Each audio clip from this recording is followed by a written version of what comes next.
Y los lunes son de columna de ambiente en MBD Noticias Edición Central. Así es, vamos a recibir, como adelantamos al inicio, a nuestra compañera Mariana Abreu. Mariana, ¿cómo estás?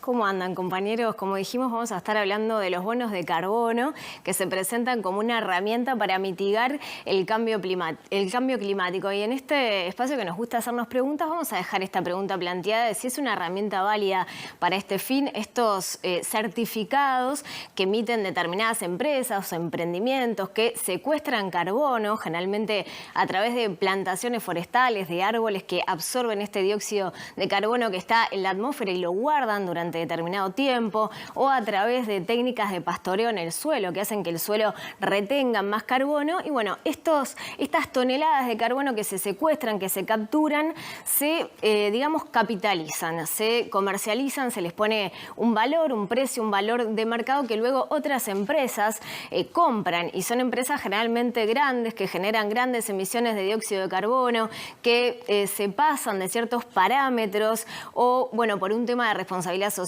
empresarial, marketing, ya hay productos que se comercializan, bajo el rótulo de libres de carbono o carbono es neutral.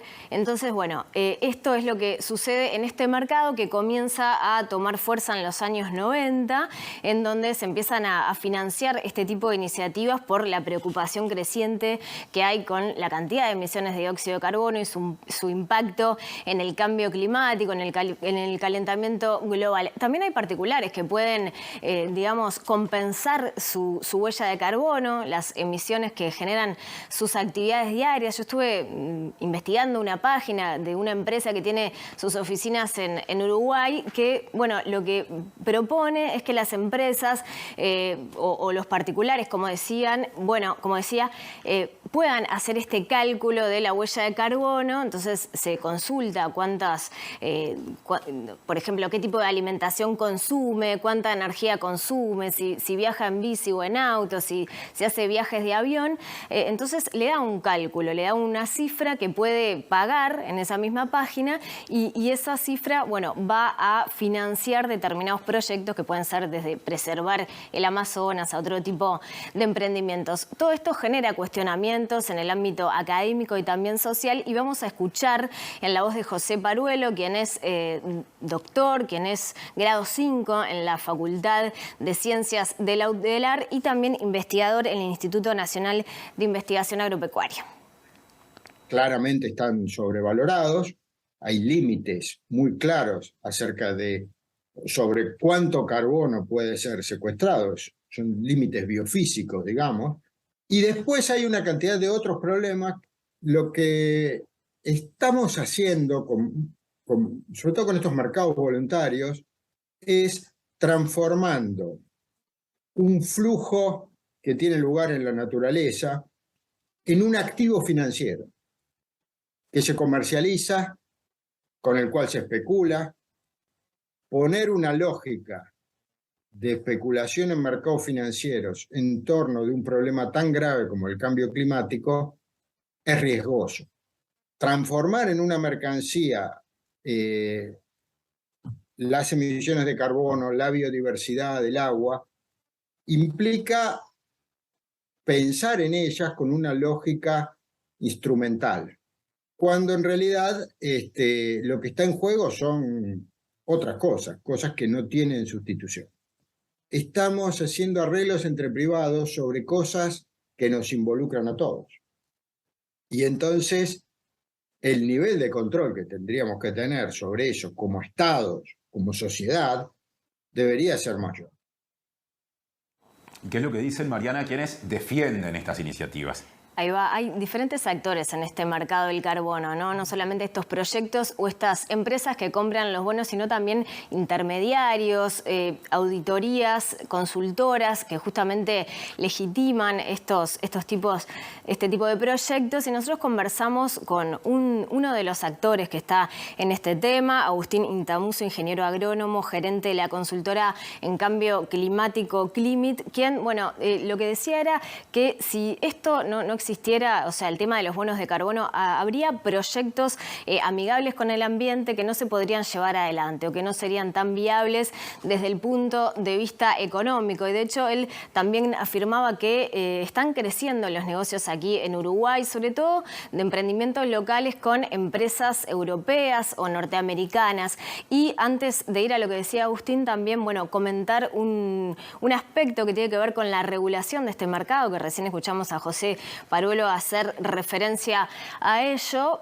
Sobre todo predomina aquí el mercado voluntario. Es una de estas expresiones de este mercado que, bueno, en donde los diferentes actores regulan de alguna manera este tema y le dan legitimidad y acuerdan un precio. Ahora sí vamos a escuchar las palabras de Agustín Itamuso.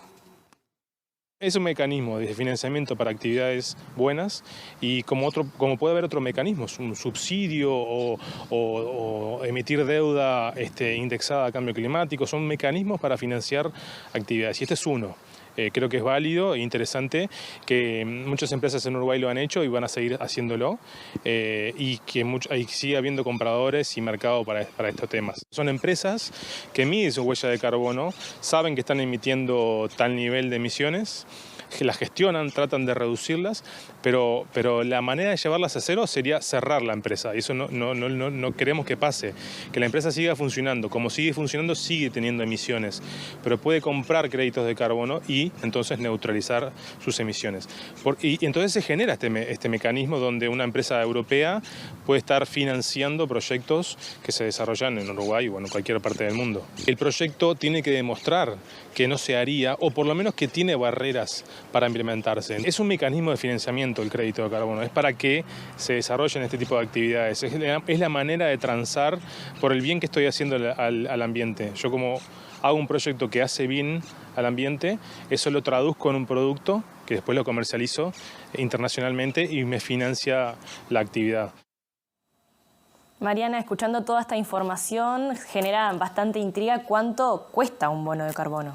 Bueno, eso es un asunto importante porque de hecho Itamuso comentaba que es difícil poner un precio de referencia ya que, como decíamos, en este mercado voluntario las diferentes partes se ponen de acuerdo justamente en varios temas y uno de ellos es el precio, pero él estimaba que entre de $2 a $3 por tonelada de carbono, esto sería un crédito de carbono, puede llegar también a dispararse a $20 por tonelada de carbono. Antes de finalizar con este informe vamos a escuchar a la sociedad civil, a la Red de Agroecología del Uruguay, que también tiene algunas críticas con relación a este tema, sobre todo en lo que tiene que ver con los impactos al ambiente de los bonos de carbono de esta herramienta y también los impactos sociales. Vamos con las palabras de Gastón Carro, quien es integrante de la red, también ingeniero agrónomo y asesor en sistemas agroforestales. No se analizan bien a fondo todos los impactos que están teniendo la determinada expansión de algunas políticas productivas, ¿no? Por ejemplo, esto específico de los bonos de carbono, si bien hace hincapié en el tema del carbono, también debería de medirse, bueno, qué impacto tiene en la diversidad el desarrollo o la promoción de este modelo, qué impacto tiene en el agua, ¿no? Porque toda la madera que se cosecha se forma con agua que está acá en el territorio y se extrae y se exporta, se pierde, ¿no? Y después qué impactos culturales o sociales le puede traer a nuestro país.